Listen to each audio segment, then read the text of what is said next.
Sobat Hai, Sanius, kembali lagi bersama kami di podcast Sanius Motekar, obrolan edukasi membangun karakter.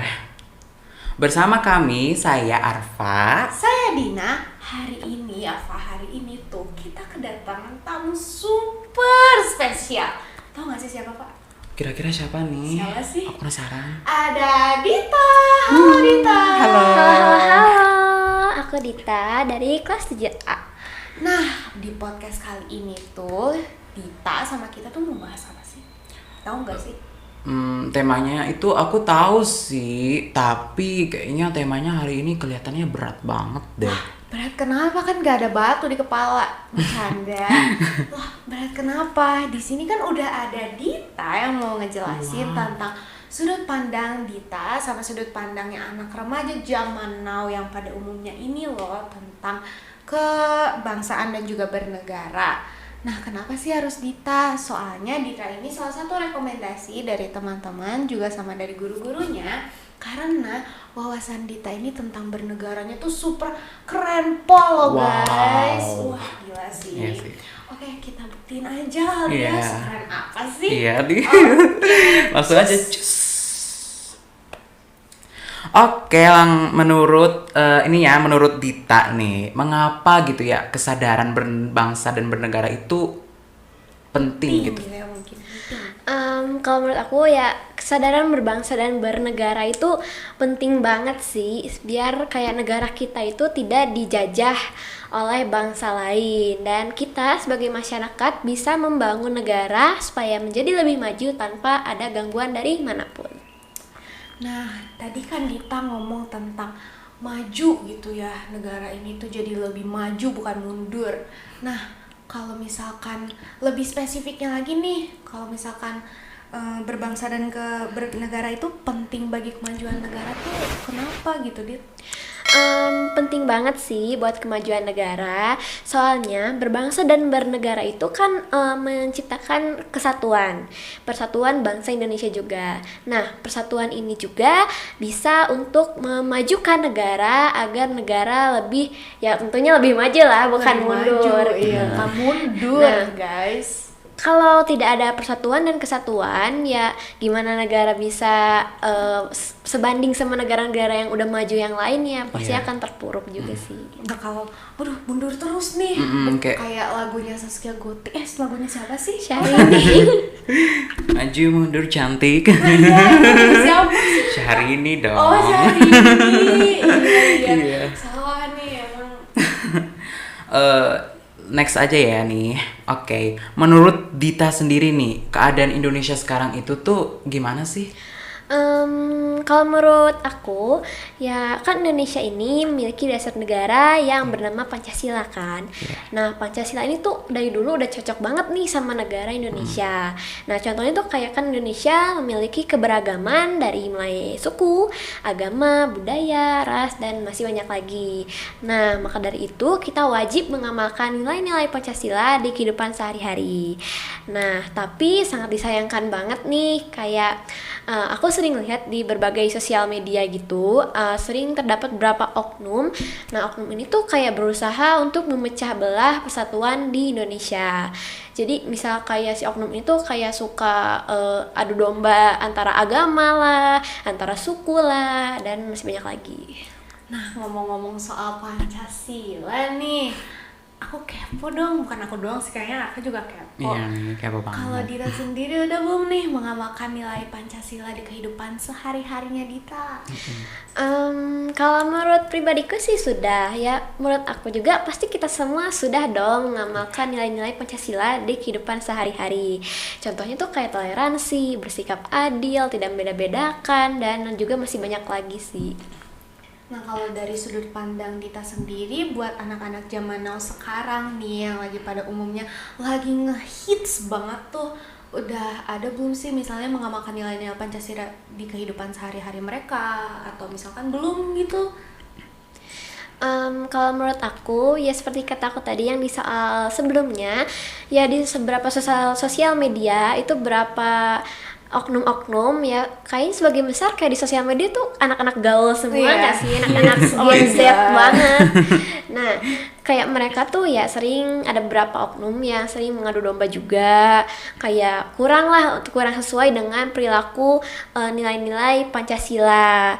Nah juga kan si orang-orang ini tuh kan nggak bisa ketahuan dia aslinya namanya siapa, apanya, kan bisa aja akunnya anonimus gitu, username-nya dibuat beda lah dari nama aslinya kayak gitu. Serandom mungkin gitu ya.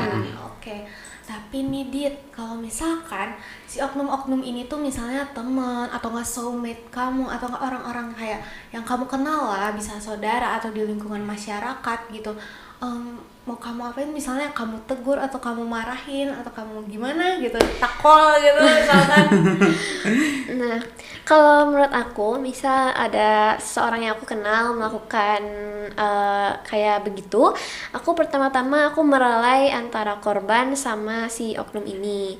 Pertama-tama aku minta maaf dulu ke si korbannya, maafin maafin teman aku ya gitu. Setelah itu ya baru aku ngomong ke si oknumnya ini.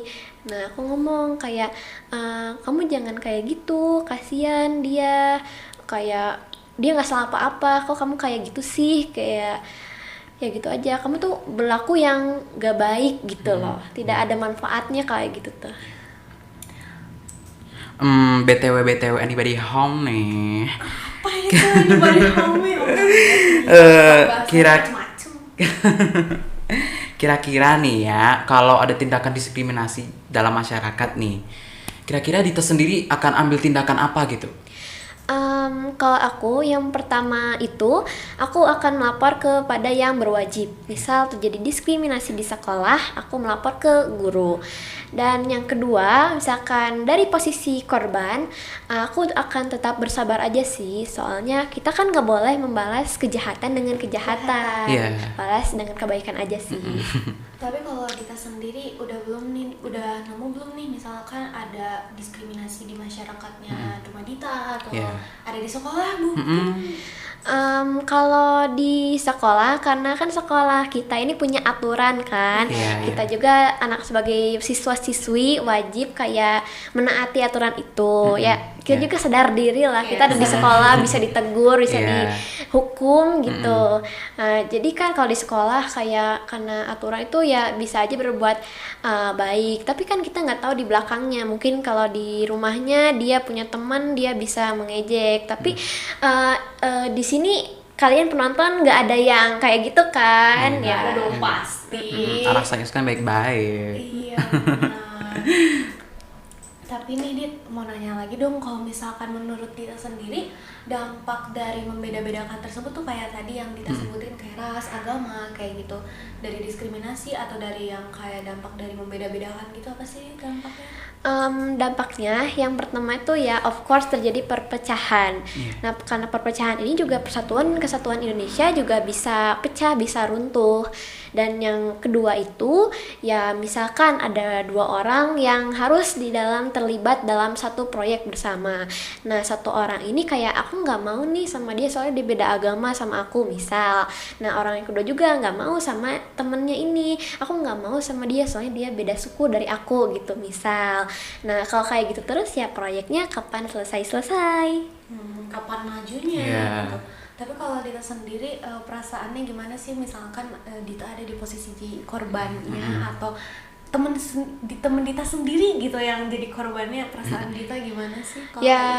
Menurut aku ya sedih banget. Pasti sih. Sedih banget ya. Ya sedih, antara sedih, kesal juga kan. Kenapa sih ada orang kayak gitu? Sementara kita juga nggak salah apa-apa, tiba-tiba digituin. Emang apa yang salah dengan agama aku atau suku aku? Apa yang ada yang salah gitu? Betul. Gitu aja. Oke, sebelum closing nih ya, BTW kalau ada yang mau kepo-kepo nih soal Dita nih, bisa DM di IG Dita nih di bawah sini nih. Tara, di sini. Oke guys, sampai sini aja podcast kita pada hari ini. Di podcast Sanyus Motekar Edukasi, obrolan membangun karakter. Semoga podcast kali ini tuh bisa menjadi wawasan sahabat Sanyus buat lebih mengamalkan Pancasila dalam kehidupan sehari-hari pastinya, dan juga lebih gimana ya, jadi lebih Indonesia tuh harus maju gitu, kita Iya. harus ngapain ya, nah kita biar lebih sadar terkenal. diri gitu. Oke, sekian dari podcast hari ini. Tunggu di podcast selanjutnya yang pastinya narasumbernya bakal keren-keren abis. Saya Dina, Saya Arfa. Saya Dita. pamit undur diri. Bye Bye bye.